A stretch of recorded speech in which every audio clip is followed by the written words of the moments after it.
হোলি মানেই রং, আনন্দ আর উৎসব, কিন্তু দিল্লির এক এলাকায় সেই আনন্দ মুহূর্তেই বদলে গেল রক্তপাতের ঘটনায়। একটা ছোট্ট জল ভরা বেলুন, আর সেই বেলুন থেকে শুরু হলো তর্ক, মারামারি। ঘটনাটি ঘটেছে দিল্লির উত্তমনগর এলাকায়।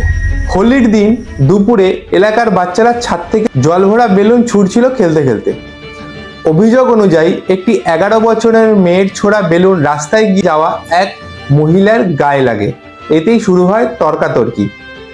প্রথমে দুই পরিবারের মধ্যে শুরু হয় কথা কাটাকাটি। কিছুক্ষণ পর বিষয়টা মিটে গেছিল বলে মনে হয়েছিল। পরিস্থিতি হঠাৎ বদলে যায়। সময় পর ওই মহিলার পরিবারের কয়েকজন আবার ফিরে আসে। তাদের সঙ্গে ছিল লাঠি, লোহার রড এবং ইট পাথর।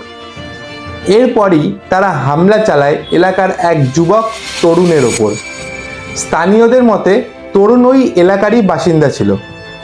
বয়স ছিল প্রায় 20 কোঠায়। ঘটনার সময় সে ঝগড়া থামানোর চেষ্টা করছিল বলে প্রত্যক্ষদর্শীরা দাবি করে, কিন্তু পরিস্থিতি দ্রুত নিয়ন্ত্রণের বাইরে চলে যায়। অভিযোগ অনুযায়ী হামলাকারীরা তাকে ঘিরে ধরে লাঠি ও লোহার রড দিয়ে বেধড়ক মারতে শুরু করে। গুরুতর আহত অবস্থায় লুটিয়ে পড়ে তরুণ। স্থানীয়রা তাকে দ্রুত হাসপাতালে নিয়ে যাওয়া হয় এবং হাসপাতালে নিয়ে যেতেই ডাক্তার তাকে মৃত বলে ঘোষণা করে। এই খবর ছড়িয়ে পড়তেই পুরো এলাকায় চাঞ্চল্য ছড়িয়ে পড়ে। যুবকের পরিবার ও স্থানীয়রা ক্ষোভে ফেটে পড়ে।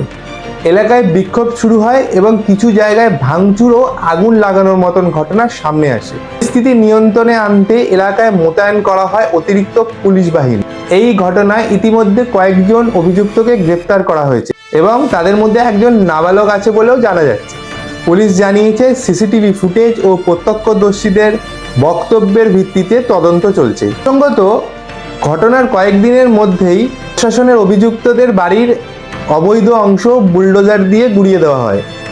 এই পদক্ষেপ ঘিরে এলাকায় নতুন করে আলোচনা শুরু হয়। একটা ছোট্ট জল ভরা বেলুন, আর তার থেকে শেষ হয়ে গেল এক তরুণের জীবন।